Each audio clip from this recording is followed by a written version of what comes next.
You're listening to Represent, the Queer Musical Theatre podcast. My name is Dr James Lovelock, and I'm an academic and a huge musical theatre fan, exploring the representation of all things queer in the musical theatre industry. My guest today is the extraordinary actor and writer Lauryn Redding. Lauryn appeared as Nikki in the gorgeous West End musical Standing at the Sky's Edge, and was the first writer and performer to open a show at the Royal Exchange Theatre in Manchester after the pandemic, with the wonderfully titled Bloody Elle. We discuss Lauryn's current project Jack, based on the diaries of Anne Lister, and recent television role as Mel in Smoggie Queens, as well as exploring our hopes for female queer representation in musical theatre in the future.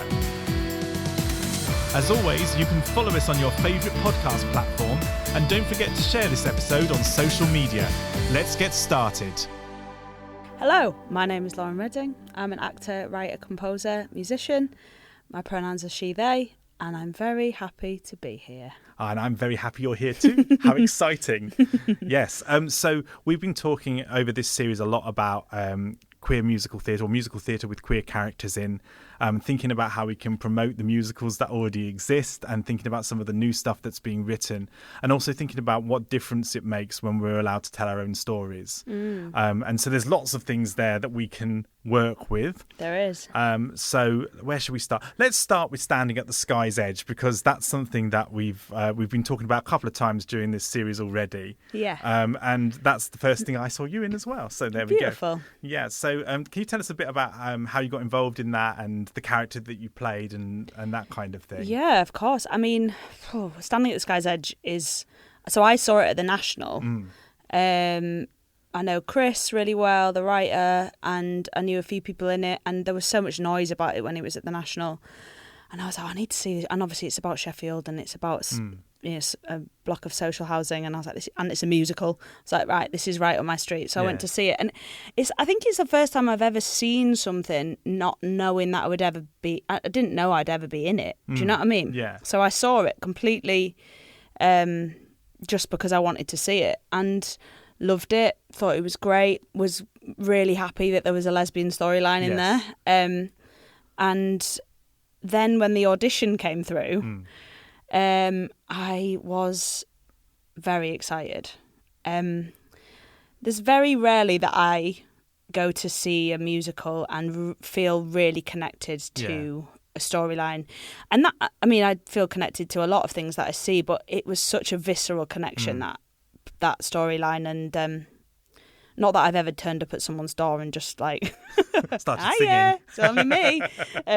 But to be part of a musical based in the north of England, a lesbian storyline where it's not even mentioned, it's just they are together or not. Should they, shouldn't they? Answer on the back of a postcard. Yeah, that's a very difficult question. It is. I get told a lot by different people how they feel about it.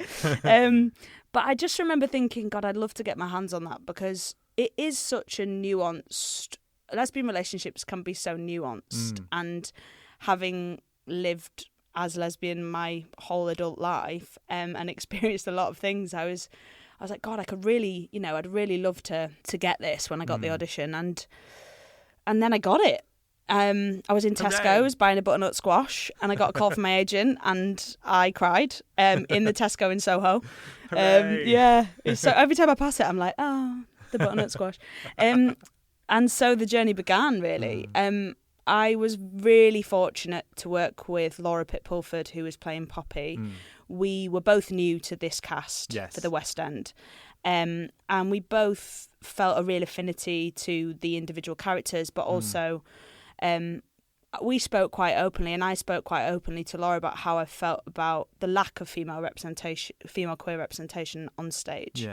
And almost like I had a bit of a responsibility sitting in the seat I was in, because there's so few seats, to that part and to that storyline. So we had a very short amount of time I think we had 3.5 weeks to get the show back on its feet, which is short, and there was a lot of us that were new.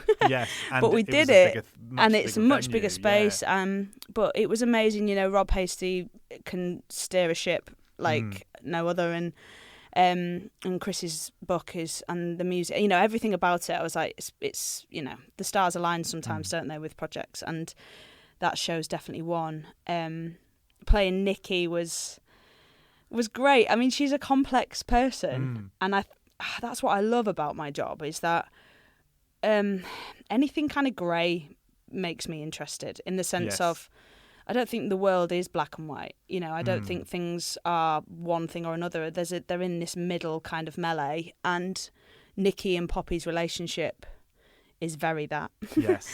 And it was just a joy to perform that show every night, to be on stage in a lesbian relationship, and it, like I said before, it's never mentioned. It's just they're together as the other couples are throughout the time zones. But also we end and we have a big snog, and pretty much every night we got a round of applause. Yeah. And I think, you know, to have that and to be part of that, and that celebration of female queer love is an honour of my career, really. It was a beautiful show, and that was the thing that really drew me to it as well, is that relationship right at the centre of it. And the character of Nikki as well, and the way, the impact you have, just that moment that the energy that you bring when you come on for the first time. The song that is Open Up Your Door, isn't it? Yeah. I mean, I was like a greyhound in the kind of blocks waiting, because Nikki doesn't come on for a while. I think I had about 35 minutes before I did some BVs at the beginning, and then I go back to my dressing room for a bit and be like, and I was just, you know, waiting, and then she does get, in my opinion, one of the best entrances in musical theatre. It's just like everyone walks across the stage and then spotlight, microphone, let's go, banging song. So it's a gift as an actor to be given that, but also I just wanted to. There's people like Nikki in the world that are, you know, Poppy wants to move away, wants to get away, but there's something about her that keeps her there. And I think in my brain, she had to be so charismatic and a bit of a clown and a lovable rogue. So finding that was really fun. And getting to work with, like I say, Laura, whose Poppy was just gorgeous. It was joyful. Yeah. And it's lovely to have those relationships where you can put so much nuance in it as well, because the part has been written so well and in such depth. And I find it amazing with Standing at the Sky's Edge that's not the only story as well, that you've got three separate strands going on all at the same time, all beautifully written, all got so much depth. And then these songs as well, just amazing music. I just miss it. I mean, I wish I could watch it again. Like, I wish I could, not necessarily, like, I just think musicals are so precious when they work, and Standing at the Sky's Edge really works, and I hope it has another life. Me too. And one of the things that I guess worries me slightly is that there's been a bit of a trend recently of musicals that go to the West End that have a queer protagonist only lasting for quite a short run. And to me it's a real shame that Standing at the Sky's Edge is not still at that theatre, in the same way recently we've had with Why Am I So Single, and there's everybody's talking about Jamie did okay, but that's a very specific type of queer character that I think society is very comfortable with. And actually the lovely thing about Standing at the Sky's Edge is that there's all sorts of queer characters in the background as well. Not just, and I mean, I guess there's so many, like you say, it's such a shame about why am I so single, but with Sky's Edge, I think because, like I say, it's never really mentioned. It's just they are in a relationship. You've got the best friend Marcus, who's also gay. There's smatterings throughout the show. It doesn't feel like a queer show. No. It's just life, and that's what the kind of fabric of life is. We're all in there somewhere. Yeah, absolutely. Yeah, I was going to kind of move on to some of your other work, and particularly the musical that you were working on, I guess, well, you're still working on, but we've been working on the last few years, which is Bloody Elle. Yes. And I wanted to talk to you more about that as another example, a different example of a queer character, a lesbian character being right at the forefront of a story. So tell us a bit about that. Wow. Well, I mean, I wrote Bloody Elle in lockdown. I'd always wanted to write something that came from my experience of coming out in the working class north, and I started as a singer-songwriter. So I used to gig a lot and play guitar and sing, and I always wanted to make a piece of theatre that felt like a gig. Like it starts with a song, and then the chat between songs that artists do, and then all of a sudden it becomes another beast entirely. And we're in the theatre. I wrote it because I just had never seen it, and I feel still progressively actually frustrated by the lack of female identifying queer narratives on stage. Especially in leading roles, not just thrown in for a bit of fetishized or a phase or spicing up a storyline, like a real, like we actually exist, and we deserve to have our stories told. And I think with Bloody Elle, it really came from, I never expected it to do what it did, but it came from like quite a cathartic place for me to write this story. It's based on my experiences of coming out, and it's using a lot of there's 14 songs in it that I've written. Some of them I wrote when I was like 17. Wow. Which was kind of nuts. As I was writing it, I was like, I've written this song 10 years, like how many years ago? So, but it started, as many things did in lockdown, kind of on Zoom, kind of pitching it out there and seeing if anybody, was bothered. And it turns out they were. So we reopened the Royal Exchange, which after COVID, which was like, still to this day, I can't believe I can say that. Like, I mean, I'd never even managed to get an audition at the Royal Exchange. And then after COVID, I was reopening it with my one-person show. And I wanted to just put on stage it's not similar to Sky's Edge, but I guess it kind of is in the sense that there's no rainbows on the poster. It's not plastered that it's this lesbian musical. What it is it's a love story set to gig music and theatre, and it just happens to be about two female identifying people. And I think one of the things I'm most proud of is that as I kind of wrote it thinking, this would be great for the little queerbies out there who want to like see themselves represented, which is what I would have wanted to see at that age. But also like a lot of parents thanked me and saying, God, I kind of understand my child a bit better now. And, some people that are predominantly living in heteronormative relationships were like, God, I've never thought of it like that. We took it to the Fringe, and that's kind of where it was an amazing experience. I think the Edinburgh Fringe, it can be a difficult place, and I was lucky enough to have a really, really fantastic experience up there. The show did really well. We were at the Traverse, and they supported the show so much, and from there we took it into Soho with the Trav. But we sold out, we like won awards, we were like adding shows, and a lot of the audience that come to the Traverse at the Fringe, they come to see everything at the Traverse. Yes. So there was people that wouldn't, I know, I don't want to brush stroke anyone, but they were seeing something that maybe they wouldn't have seen, and were like, oh God, I've never thought of it like that, or I'm really moved by it. And that's the thing I'm probably most proud of, is that it's for everyone, as is Sky's Edge, the applause at the end of that, then the snog, is everyone's relation. Everyone has a version of that in their head, whether it's that relationship or whatever. But yeah, Bloody Elle's, hopefully, I am doing my best, and it looks like it might be happening again next year. If you're interested in LGBTQ+ representation in musical theatre, check out our website www.queermusicals.com for lots more information about musicals with LGBTQ+ characters.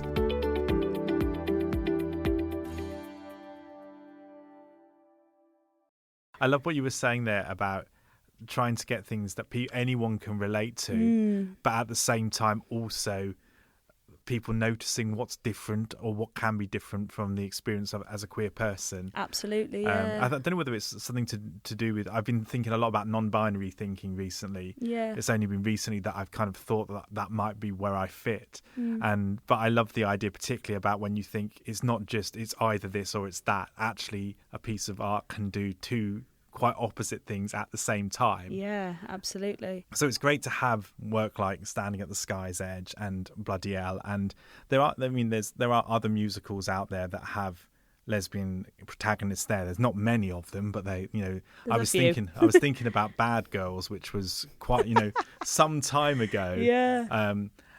But it's one of those. It always has struck me as being very strange that the female queer experience is so little represented when it's such an amazing. I mean, obviously not. I'm not talking from lived experience here, but there's such amazing differences and things that people gain from the different way that people have to navigate the world, I suppose. Yeah, absolutely. I think when I think about when I was younger and I was kind of realising that potentially I'd never met a lesbian, I didn't know what one was, but I knew something was a bit awry. Yeah. And I remember watching like Queer as Folk on Volume 2. Yes. Oh gosh, we've all done that. Yeah, haven't we? And I was like, God, I really relate to this, and I can't really work out why. And even though it was the male experience predominantly, there was still something that I was piecing together, and I still feel there's such a lack of female queer representation. It's frustrating. I feel like it's funny, isn't it? Because I think in a marginalised group of the queer community, actually gay relationships and lesbian relationships are so opposite in many ways. Yes, I think so. And so I love supporting queer work, but so much of it is through the male gaze. Yes. And I think there's so much more room for lesbian narratives, for non-binary narratives, for trans narratives. And I saw Otherland at the Almeida, Chris's show, and just to be able to sit in a space and witness and watch amazing work about something that is so specific, but so relatable and so, I felt richer as a human for seeing that show. Yes. And I feel like the world needs that empathy and needs that's what theatre has the magic wand of doing. I don't want to go and I don't just want to see lesbian shows either, but I want to see a mixed tapestry, and there is obviously space for everything, but I just wish there was a bit more room for the female non-binary storylines. Yeah, I agree. I think that, I think there's so many stories that are untold in musical theatre at the moment, and it does feel like we get stuck with the same story just repackaged over and over. Yeah, and I wonder if that's something to do with, in society, like you say, with everybody's talking about Jamie. I mean, what an amazing musical, firstly, and based on a documentary that was about, a young, I think they were from the northeast somewhere, Durham, weren't they? Durham, yeah. Because I remember they were proper like that, weren't they? Yeah, they weren't like Sheffield, no. but again, I remember watching that at the time, and it was whereas now, it feels like the world has moved on, and people are a bit more understanding, and those shows feel like, oh, there's a young person in drag, in drag queen, and because of RuPaul and all this thing, it's quite palatable for people to watch that. Whereas I think, some people, when they imagine a lesbian, still imagine something very, archaic potentially. Like, I still have to work out what is me and what I had to adopt 20 years ago to exist in a community where, because I had long hair, people wouldn't believe I was gay. Like, it's crazy. Whereas now, my partner, she's extremely femme, and we've been in bars together and people have gone, "Are you gay?" to her, and she's like, "Yeah, I am. That's my partner," But it is funny how it's like, if it's not understood by the binary, then it can be alienating. And actually, that, in my opinion, it's the opposite. I think we need to understand the the nuance of the Yeah. queer experience, not just the obvious. And that comes through, I guess, telling different stories 100%. and stories with different characters. I mean, I'm even thinking about Smoggie Queens, which is something that I watched recently and love, and love your character in that. Thank you. Yeah. But even seeing those two, well, it's like a sort of a love triangle, isn't it, in the very first series? But those characters, there's something really lovely about. And slightly unexpected, I guess, from the sorts of stereotypes that we see of queer women. Yeah. And that, Yeah, it's been, I mean, Smoggie is such a joyful, if you haven't seen it, listeners, please do. You must. It's BBC Three. Phil Dunning has just written, I mean, it's hilarious and it's camp and it's silly. It's about a load of drag queens and a queer, chosen family in the Northeast. But again, when I got the audition, it's so funny. I've spent my whole life playing straight, and then in the last 3 years, I'm like, right, lesbian part, let's go.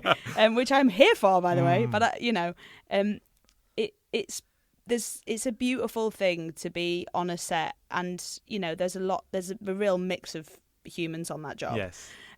But Phil is a gay Northeast lad, and has written this chosen family, the nuance of the baby gay, and then the mum drag queen, but for the storyline of my part, Mel, there's Sal, who is with a girl who's horrible. Yeah, absolutely. Played by the amazing Charlotte Riley, who's just, I mean, the first time I met her, she had a massive penis drawn on her face because of I mean, if you've seen it, you'll know why. But I was like, all right, mate. That's how we first met. But yeah, it's just great to see lesbian storylines on TV, on the BBC that aren't, that are real, that feel like relatable, as relatable as Smoggie Queens can be. I think it really is, though. I think it's got the magic touch. Yeah, and again, it's just one of those themes, which is the thing that's different, I think, about the queer experience. I mean, I know there are straight people who have chosen families as well. Absolutely. But I feel like for most of us that are queer, that's something that we end up trying to find. Yeah. And to have that sort of story. And again, there's not loads of stuff in theatre, or certainly not in musical theatre, that have that story. I mean, I guess Rent to some extent is a chosen family story, but quite dated in the way that it represents, particularly the lesbian and bisexual female characters in that. Yeah. But it just makes me think there are so many more stories that could be written and could be, on the stage. So I'm excited to see what other things sort of come out as well. Yeah, me too. If you want to follow us on social media, you can use queer.musicals on Instagram or Facebook, or you can follow me at Dr James Lovelock on Instagram.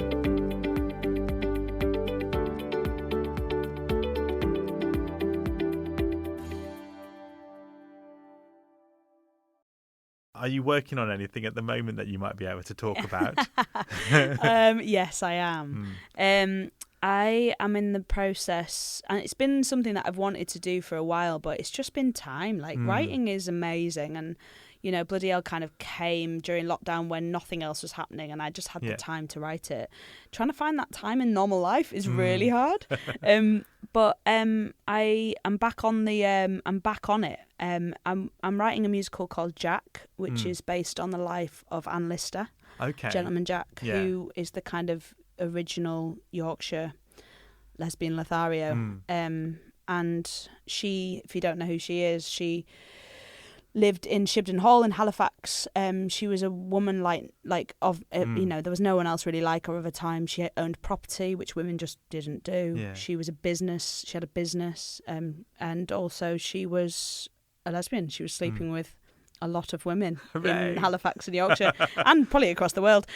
But she wrote a diary, and she wrote it all in code. So like mixture of Greek and zodiac signs, and she hid it in her walls. And then when she died, like 50 years later, her diaries were found and the code was cracked. Wow.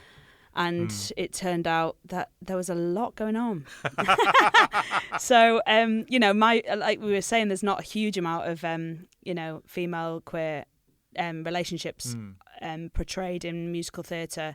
You may be lucky to get one a decade, really, mainstream kind of lead role. But I'm writing 5. There's 5 lesbian relationships in my new musical. Excellent. And all those 5 women, non-binary people are very different. Yeah. And it's my passion project at the moment to tell the story of Anne Lister through the 5 like pivotal women of her past, and how different their experience was with Anne, but also how different they are as humans. And yeah. That must be really interesting, going from the diaries, which are Anne's perspective, and then trying to work backwards from the characters to kind of work out how their perspectives might be different. Yeah, I mean, my brain is on fire.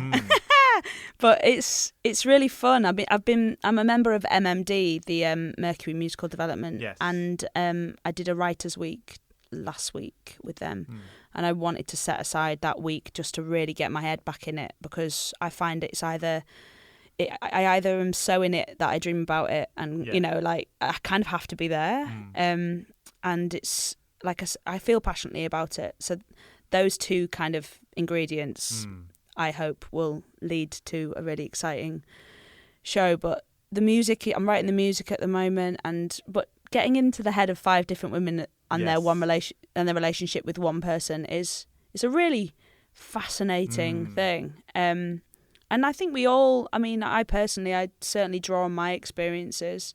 I mean, I came out when I was like 15, 16. And I'm now so it's been a while, and my experiences over those years have changed a lot. You know, there was now, you know, back then there was a lot of shame, there was a lot of hiding, there was a lot of secrets, there was a lot of I was with people that weren't happy with, you know, their sexuality, felt they couldn't live their truth, and that's a really sad rubbish thing. And that still happens today. And again, I think that leads back to there being a lack of representation. I feel if there's more, and there's a more wider tapestry of it, there's, you know, that gives people an outlet to understand what's going on. Yeah, I totally agree.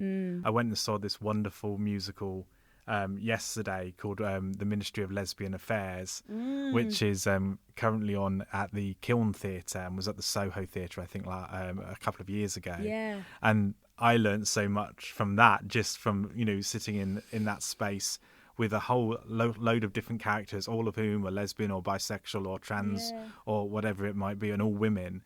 And I learned so many things that I wouldn't have known because I've never been in that situation. And it's such a lovely story as well, you know, set in a choir, and so much fun. Perfect. Yeah. I need to go.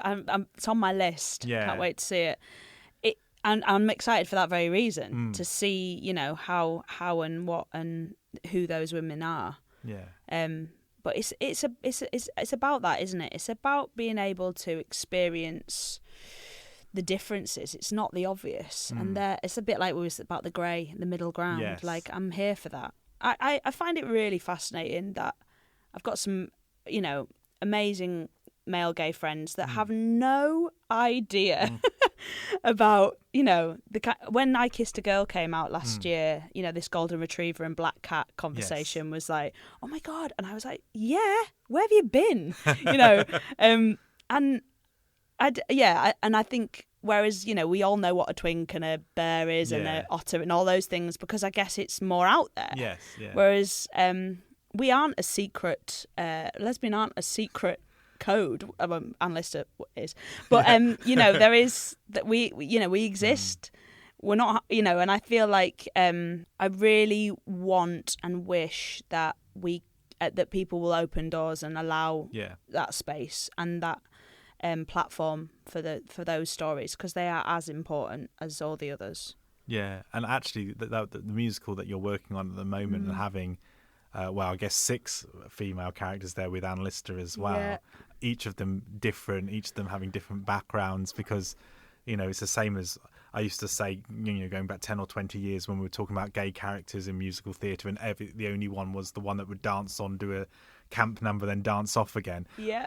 Sometimes we're like that, but we're not, you know, not all gay men are the same. Exactly, yeah. And I feel like there's been a lot more nuance around that more recently, even in terms of, you know, looking across intersections with race or with social class. Yeah. And now it's time for that to happen for queer women as well. And and non-binary people, and so I'm very excited to see how you kind of find those 5 different characters, and it's so exciting. I mean, it's been a while since I've written anything, but you know, that moment where you go, oh, what musical language does this character have? What music does this person listen to? Or and of course that's been difficult in the 1700s. They didn't have Walkmans in the Walkmans. What am I, 1980s? Oh, mini disc player. Yes, they didn't have record players in those days. No, yeah, not quite. No, I mean, I think that's. I mean, for the play, I'm bringing a lot of it to now, and I think that's. And instead of it going back in time, instead of it going forward in time, we're going back in time. And one of the things I was really fascinated about when I started working on it, and it's something that I felt throughout my experiences while writing and being part of queer work on a bigger platform, is that the experiences of me as a 30-something-year-old and the experiences of somebody in their 50s, 60s who's come to see the show, a lot of people have said to me, God, I thought it would have been better. Yes. By the time, after Bloody Elle, I had a big group of women from Hebden Bridge come and see the show, and it was amazing. And they were great. They were raucous as anything. It was great. But afterwards, I was chatting to them a bit, and they were like, oh, they told me about when they were younger. There was one lesbian place in Leeds, and it was at the top floor of a building, and they had to like run upstairs because people would like shout at them and like. And they were telling me this, and then having seen the show, and if anyone has seen the show, or maybe you'll see it next year, they were like, God, I can't believe it.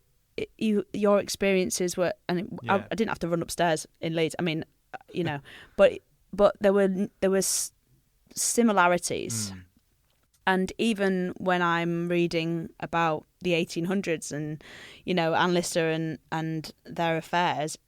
There's a secrecy, there's a shame, there's a nuance, and I feel excited about that, in that I can crack that open a bit and we can have the conversation about that, like why is there a thread of similarity from 1840 to 2025? Yes.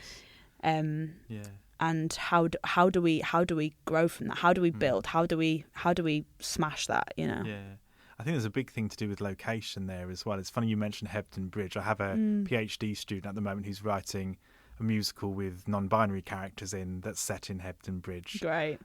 They come from Middlesbrough. Oh, do they? Yeah, and it's really interesting. And again, the same thing when I'm looking at their work and thinking, oh my goodness, is this still a thing for young people? Is it still as difficult almost as it was, even though you've got all of these apps and what have you, which we didn't have in my day. No, we just about had a telephone, but just landline, yes, Morse code in the olden days. But I think that's really.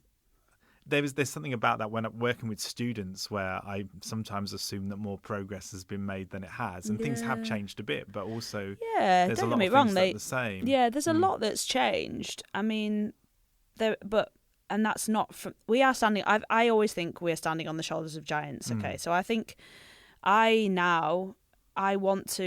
always lived an openly queer life, pretty much, and it wasn't always easy.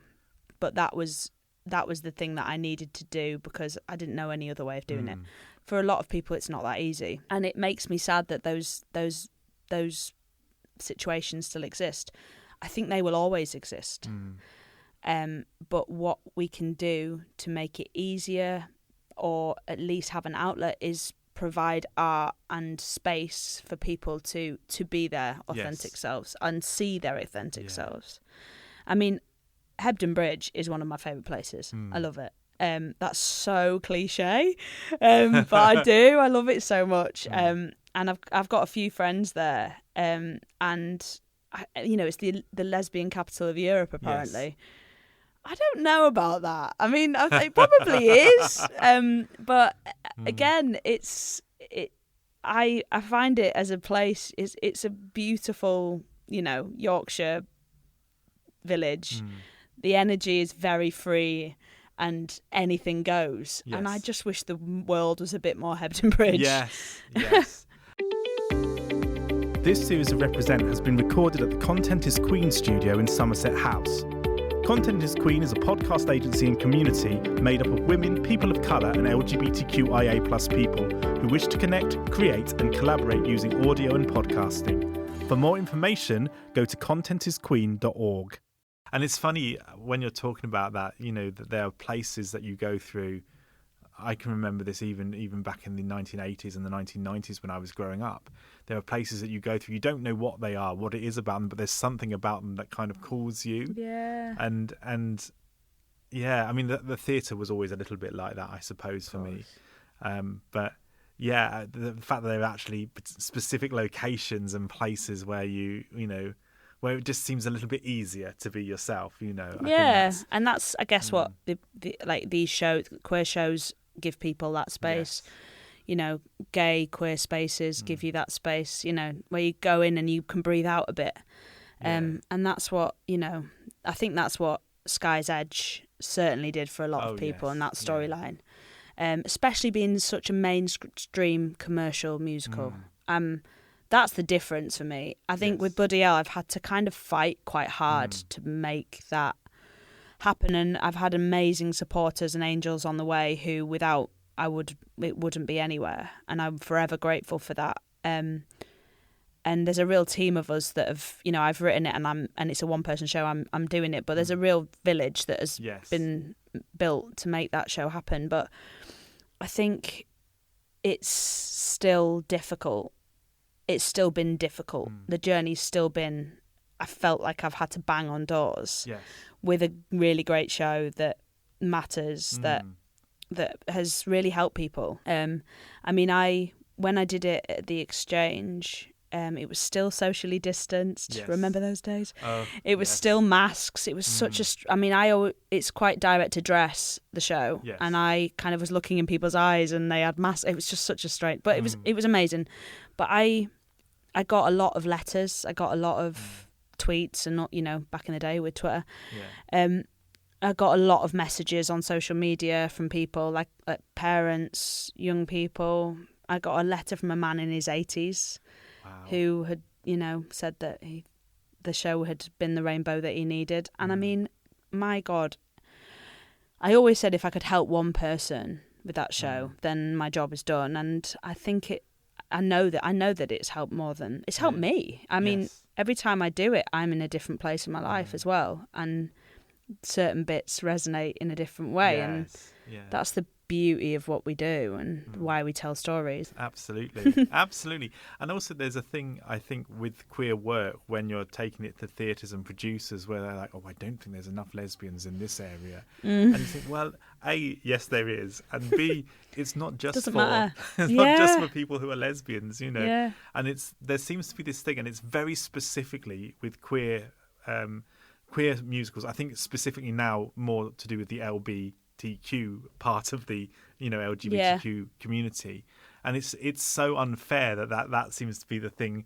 I was just talking on another podcast episode about the representation of disability as well, and you know how it's not just about making work. Yes, it is about making work so that we can see ourselves, but it's so that others can see us as well. Because that's the thing that I'm interested in now, is trying to find ways to find these musicals, first of all, that are in development. And I've been encouraging a lot of the actors who've been on these podcasts to talk about things they've been workshopping. Because we're quite often quite secretive about things. Oh, it's not ready yet. Shh, don't talk about it. But actually, it's really important that we kind of get the word out of it so people know what to follow. And then how do we take it? So it might be at the moment that it's a load of songs and a bit of script, and, you know, how does it get from there to be, you know, to what stages does it need to go through to make it something that people can experience in its, I say final, it never is it? But you know, in a version.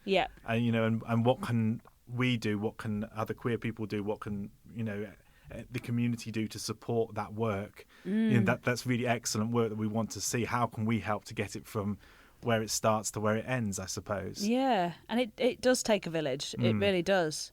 I mean, it's great because it's hard, isn't it? I mean, you want things to be perfect, not perfect, but you want things to be ready. And but I think it's really important to let people know that these things are coming. Yeah. Because I mean, also to give myself a deadline that I've got to write it. Yes. But yeah, it's such a long journey, especially writing musicals. I mean, there's some mad statistic that it's at least 6 or 7 years. Yes. And I completely believe that. With Bloody Elle, it kind of like shot out, and I still don't really know how I did it and how it happened. But with this show the new show that I'm writing, it's because it's based on Anne Lister and the women that she wrote about. It's going to be hopefully not too long. And I've got really great people already working on it. That are really excited and are equally as ambitious and fueled by wanting to get the female queer experience out more. So I feel like once it's ready, or whatever ready means, what does ready mean? But I just want to get a load of humans in a room and just see if it's any good. And you know, sing it through and talk it through and have some other people's brains. And that's the kind of, I guess, the joy of that sort of workshopping process, isn't it? And I'm at the moment I'm thinking about, well, what are the most helpful things that you can give people who are writing musicals? You know, is it most helpful to put on a concert where little bits and pieces come from different musicals so that it is showcasing songs, or actually is that not the most helpful way to kind of build up a following for a show? You know, are there other options? Are there other things you can do? Do we want to be seeing little bits of shows in, you know, together? It's an interesting one from, I guess, from a producing point of view and from a point of view of somebody that teaches students that are always looking for new work to develop. And, you know, and thinking about what ways can we support the new work that's going on that's not going to be destructive to it. That people are willing to like get up and do. I mean, Adam Lenson and Signal, Signal, I mean, there hasn't been one for a while, but they are great nights because you can do a song. You don't have to have the play, but you can do a song. And I did it with a song from Jack, the last one that Adam did, and it was really great because I've still to this. I did Beam the other week. I was singing for one of the shows. And a few people came up to me and were like, "What's going on with Jack?" And I was like, you know, we listen. You know, people listen and people care, and that was a real nice thing to have because you're like, okay, no, it hasn't just disappeared. It's still there. And I think with writing, because I'm an actor and I'm a writer, so I spend a lot of my life either writing words or speaking other people's, or sometimes writing and speaking my own. But writing is a lot. It's amazing. I love it. It's such a it's like being given wings. You know, you can do anything, but it's there's a cost. You know, like, and I think when I'm writing about something that's, you know, Bloody Elle, for example, it's so close to me, so close to my experience. There's people in that play that in my head are somebody, you know, and I'm having to dig deep, and I'm having to, you know, and it's a lot. And so writing with integrity and writing with passion can sometimes take it out of you, and that's why it takes time. But also there's deadlines. And you know, there's bursaries if you're lucky enough to get them. If there's people tapping their watch, so it's getting the balance between writing the thing you want to write and not being too precious and getting something out there, trying it out, and then I love being an actor in workshops. And I've written another play that was that I got the Peggy Ramsey Channel 4 bursary through the Royal Exchange, and it's based on a lecture. It's about 3 sisters in a caravan in Yorkshire, and in that there's a queer relationship. It's not what the play's about. There just happens to be 2 women. But with that, we had a workshop at the Royal Exchange, and my director, Bryony Shanahan, who's an amazing director, she was like, "Do you want to read it?" Because I'd kind of written one of the parts of me, and I was like, "No, I just want to be in this week in this room as a writer and just hear it." And that was amazing, because then what I had was 6 or 7 women, non-binary people's brains on this script that had been in my head for like a year and a half. Yes. And they had thoughts about the characters because they're only living that character, Yes. whereas I'm living All 7 of them, people. yeah. Yeah. So it's such a joy to get other people's brains and other people's experiences and other people's thoughts on the work that we create. But essentially, you have to make the thing you want to make. And I always write what it is I'm trying to do, like, and put it above my laptop, so that I remember why I'm writing it and what I want the audience to feel when they leave, because that's the thing, isn't it? If you don't do that, then what meanders. you write, yeah. Sometimes grey's good, and sometimes grey isn't good. Absolutely. The one thing that I will say is that I've really felt I graduated in 2009 and I've worked on lots of amazing shows. In musicals, plays, telly. I was lucky enough to play Emily in The Hired Man, which was such a gorgeous... I love that show. I played Jackson in an amateur production. Did you It was a very gay Jackson. I bet. Jackson can be a bit gay. I like that. I played Rita in Educating Rita. I've had some gorgeous, amazing experiences in my career. But I do joke, but it is in the last kind of 3 or 4 years that all of a sudden... There's the lesbian role in Sky's Edge. There's a lesbian role in Smoggie Queens. I had to write it because and I think it's a great step forward. But I also, people often ask me this question, and I think it's a really hard question to answer. But do you think gay people should only play, do you think gay characters should only be played by gay people? And I feel that I think, I don't think you have to have experienced the things that characters experience. Say, I don't think you have to be a heroin addict to play a heroin addict. No. I'm not saying that, but I certainly think for queer roles, especially female non-binary roles, there's not a lot of seats at the table. And I think when there's a lot more seats at the table, knock yourself out. Do you know what I mean? Yeah. But I believe that when there's so few, that we should be given the opportunity, at least, to take up that space. Because lived experience you can't buy. Lived experience you can't, you can't emulate. And I feel that there's... And that doesn't mean that, like I say, I was playing straight for a lot of years, and I'm an actor, and that's what I can do because that's what I've been trained to do. I mean, I've snogged a lot of boys on stage, not in real life, but I do think that's something that while there's so few seats at the table, I feel strongly that we should be sitting in them.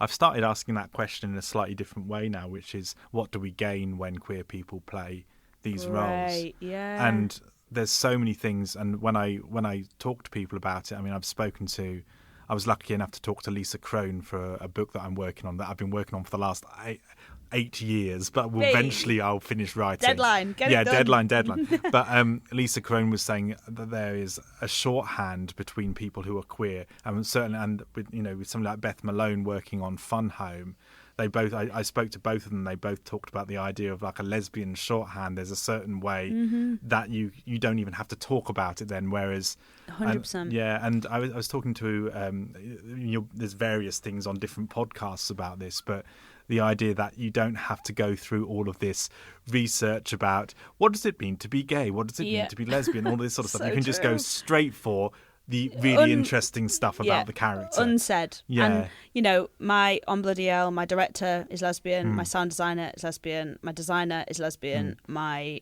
dramaturg lesbian. Yeah. If I've missed anyone out, sorry. But, like, there was a commonality of experience. There was a shorthand where you didn't have to explain why that was a bit, why when they first had sex was it like so good? Because well, I've kind of got one. Yes. Do you know what I mean? Yeah, and there was things like that you're right. It's really important to me. I go back to Bloody Elle as well. We are talking about queer work, so why not? But it was really important to me that the creative team were either queer, female non-binary, or working class. Yeah. One of 3 out of 3 would be great. Yes. But when you're dealing with quite specific matter, like subject matter, you just want to be able to get on with the work and not try and. And I'm here for having conversations, and I think an echo chamber isn't the place we should be living. We should be having conversations and pushing people's brains and thoughts, but when it comes to making work, I'm like, we've got 4 weeks to put this on. Yes. I can't be teaching you about golden retrievers and black cats and do you know what I mean? I Kissed a Girl and then we'll have a chat. But I Kissed a Girl was a great, and there's this renaissance of Chapel Row, and there's I Kissed a Girl, lesbian one, Big Brother. That it feels like okay, everyone's getting on board now. But we've existed, Sappho back in the day. Absolutely. So it's about time, really. And as an industry, and especially musical theatre, and what Standing at the Sky's Edge did, and the way that me and Laura got hounded at stage door in a lovely, beautiful way. But people were just so grateful to see that storyline. So grateful to sit there and experience that for however long it was. And that's down to Chris's amazing writing. But it's proof to me that there's an audience out there. Absolutely. And it might not be as obvious as, sticking the obvious LGBTQ plus big rainbow flag, let's go. It might not be that obvious, and there's space for that work, but give us some time. Give us a platform, because we deserve it. There's audiences for it, and it will do nothing but good for all of us. Absolutely. That's a great place to finish. Thank you so much, Lauryn. Thank you for coming on the podcast today. And thank you very much for listening at home, and we'll see you soon. Thank you. Bye.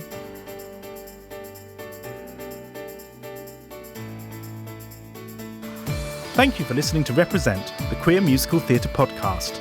The research for this series is funded by the British Academy Early Career Researchers Network Seed Fund and supported by Sheffield Hallam University. The episodes were recorded at the Content is Queen podcast studios at the Makerversity at Somerset House.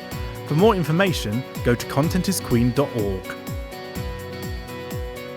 In next week's episode, we talk to River Medway, star of RuPaul's Drag Race, Unfortunate, the Untold Story of Ursula the Sea Witch, a musical parody, and Here and Now, about their career in drag and musical theatre. See you then.